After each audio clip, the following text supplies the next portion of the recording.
start using, abusing, and manipulating anybody you see. I pity you. And that man who claims he's a man and therefore his dinner should be cooked, his house should be clean. Is there something wrong with your hands? Sir, is there something physically wrong with you that you cannot do this task for yourself? If not, I expect you to do so. I mean, it's different if I want to do those things for you, but also it should not be expected that I do it all the time, by myself, alone, while you sit there, drink beer, watch TV, or whatever else you do. Funny story. And I know I bring up my late husband in almost every podcast. Deal with it. I mean, with it. So what happens? So, it was one Thanksgiving. I had been up cooking 3 days straight with my aunt and my cousin, and we were tired. So when family came, I was in my bedroom. I was laying in bed. And after grace, it came time to eat, and my husband, who was my fiance at the time, got up to fix me a plate. And I heard my aunt go, "Oh no, you don't have to do it, we'll get it." I said, "No, don't stop him." I yelled, "Don't stop him." Because, see, my grandmother always told me, don't start nothing when you're dating that you don't want to continue when you're married. I wanted that to continue. And guess what? It did. Because I was born to my grandfather, from his wife and his daughters, always had his meals brought all the way upstairs to him. He never did that for my grandmother. So they loved each other. They were married over 51 years, but I'd never known that man to do that for my grandmother.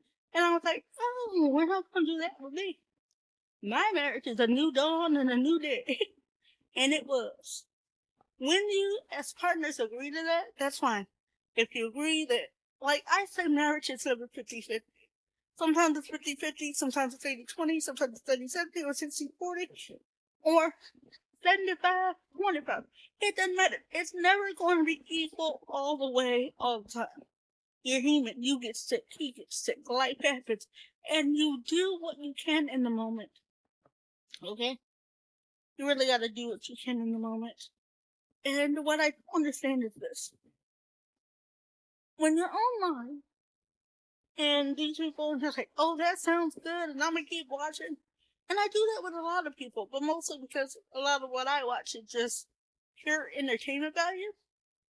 Like, I don't watch no sense to go, I need to live my life by that. I just don't. It's entertainment.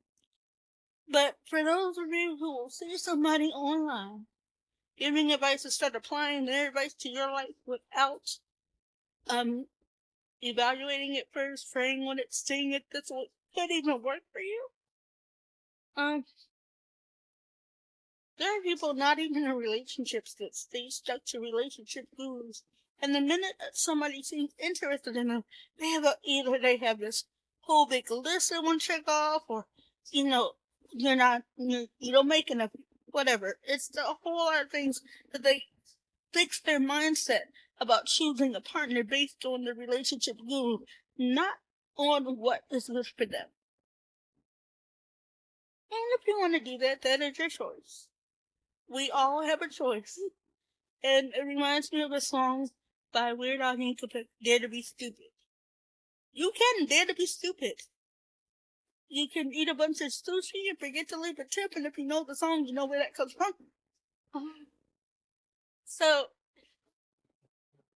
I just want you to, wherever you get your advice from, be it Dr. Phil. Okay, let's go there. Even Dr. Phil should not be your relationship guru, your life coach. Leave that man alone. Half the time I don't even believe he's in reality. Matter of fact, he's very close to Hollywood. He can't be in reality. The man's been in a movie. And he is not a licensed doctor. So you're taking advice from people. And you're not implying your common sense, your circumstances. You're just like, he said it. And that makes sense. So I could just...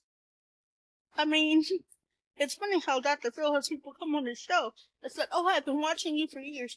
And they come on the show, and as soon as they start talking about the problem, I can tell you what Dr. Phil's going to say. He's an actor. He has a script. Why do that? Why are you taking advice from people whose lives you can't see behind the curtain? They're presenting to you only what they wish for you to see. And none of it is even a little bit displeasing. Because a lot of people never want you to know that their life could ever get into a mess, let alone be one as they're speaking to you. But you know what? It's okay to show vulnerability at times.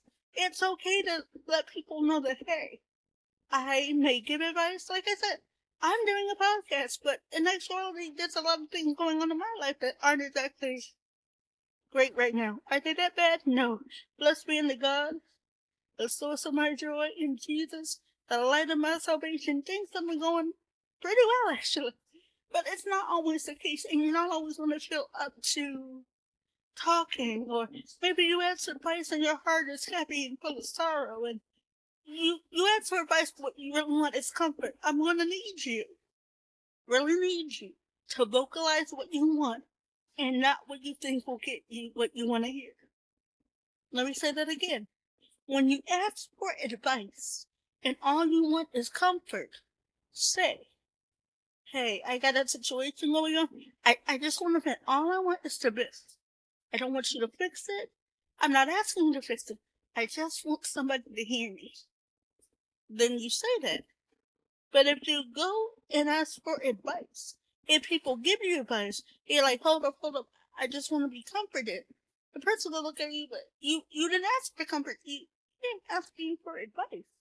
So you confuse the person, and now they don't know how to deal with you because, really? Is that what we're at now? Okay. I mean, you do that, and sometimes you're on the other end of that, where people have come to you and you're like, if you just want me to say it'll be okay, I could have done that, but you came to me like you wanted me to fix something, and so I attempted to fix what you said needed to be fixed, and now I messed up. Don't do that to people, please. Please understand when you go to people. If you just want to be comforted, say, I just want somebody to hear me. I'm not asking you to fix anything. You don't even have to say that. Just say, I just want to talk. I don't want you to fix anything. I'm not asking you to fix anything so you can get solutions out of your mind. I just need a friend. I just need someone. I need comfort. I think a lot of times we tend to ask for things that we don't want because we feel that asking for that will get us to what we want. And also they think asking for that will, I don't know, sometimes it's just weird. We know what we want, we know how to ask for what we want, but then sometimes, even as adults, you become shy and awkward with certain situations. And if you never do, then are you human? Because I know I do. There are situations that you could just, you pretty much had knowledge. Head knowledge versus heart knowledge. Head knowledge, asking this person will give you what you need without question. But your heart is hurting already, and your heart just can't take another rejection. So your heart is going to pick out the softest way to try to get what you need. And so that leads to you asking for something you did not want just to facilitate the conversation you need to have. Okay? And I understand that. Keep in mind that none of this is to blame anybody or to throw anybody under the bus. Can I just say, you can't take everybody's advice? And I gotta say it like this. Some of you may hate me after I say this, but what do I care? Hate me if you want to. Who's gonna stop you? I'm not. Basically, how can I put this in a way that won't make it sound too bad? Because I'm feeling that what I want to say will sound horrendous. So give me a minute to think about how to say this. In the Judeo-Christian version of marriage, which, hear me now, I said Judeo-Christian, so I'm not talking about you if you're not of that persuasion. And if I don't know about your culture, why would I speak on it if I haven't been at anything? So in the Judeo-Christian perspective, you're supposed to marry till death do you part. We do have divorce because sometimes you make mistakes. So God invented divorce. I repeat, God does not hate divorce, he invented it. So I really do think that as far as relationship advice goes, you should only take advice from widows and widowers, of which I am a widow. Because if, when you set your vows, it was so left to its part, then if you want someone's advice who has at least been up to that, then you need to find a widower or a widow. Now, a lot of people are like, well, why would I seek them out? And maybe they're not willing to talk. Yeah, maybe they're not willing to talk. But when I first got married, this was after my grandfather's passing, I went to my grandmother because I knew the type of man I had. Stubborn, big-headed, obstinate. And that's the kind of man my grandmother had. So I went to her because I knew she had fought the good fight. She had finished her course. She had finished her race. It was over. And therefore I knew that having survived that, surviving marriage, surviving parenting, that survived that, she could give me insight of stuff that would be up ahead and stuff that I was circling around. So I would go to her, and some days it'd be, oh, hear my blah, blah, blah. Other days it'd be like, well, he's still breathing. Jesus saved him. Hallelujah. And she knew that. I was like, the first time it happened, I asked my grandmother, is this normal? I'm his wife. And she's like, every wife feels that way every now and then. Nothing wrong with you. That's what a normal wife is. It's okay to be mad at your spouse. You're human. He's gonna do stuff you don't like. You're gonna do stuff you don't like.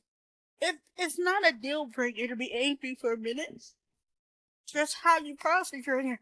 And I hate the way certain Christians are like, anger's a sin. No, the Bible literally says, be angry, but sin not. You can be angry, but don't let it cause you to sin. You're human. You're going to have these emotions, but don't let these emotions cause your flesh to sin. Just like you shouldn't let your mouth cause your flesh to sin. There are certain things we ought not to do. And I find it very hampering and hindering to couples, especially newlyweds, when they're repeatedly told, God hates divorce. God hates divorce. And by the way, blah, blah, blah. I hate it. Because you come up with all these, oh, you can't get angry and God hates divorce. So what is a newlywed couple supposed to do when they've had a really, really bad fight? And no, they don't want to divorce, really. They just want to talk about their options.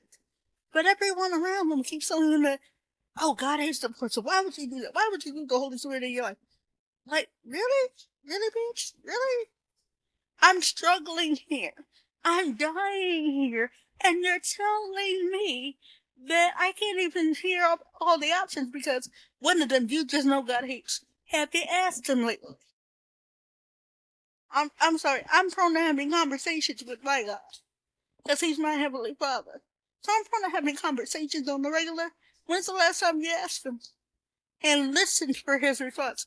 A lot of people treat prayer as one way. I tell God what I want, he gives it to me, problem solved. Prayer's a conversation. You talk to God and he should be speaking to you. If he's not talking to you, guess what? You're not doing it correctly. And, I don't know, have you ever thought about asking God for his advice? Have you ever just thought, forget these relationship gurus on TV and on the internet. My friends and family are human and finite in their existence and their capacity to help. Why don't I go to God, the creator of all that is, the Almighty? Why don't I go to him and be like, so, this man I'm with, this woman I got, I don't know, you created them. Don't know why you did that, but you created them, and now I need help. So why aren't you asking God for advice? I mean, it's free. Costs nothing. Won't take up too much of your time, and does not involve an appointment, scheduling, or insurance. I really want you to get those third wheels out of your relationship and focus on who else should be in your relationship. It should be you, the other person, and God. See, my husband and I had a family hierarchy. It was God, Jesus, then us. God, Jesus, then us. That's the way we planned our whole marriage. Our whole relationship with God, Jesus, and us. In that order. God, Jesus and us. We at the bottom, because we're humans. We're the finite beings here.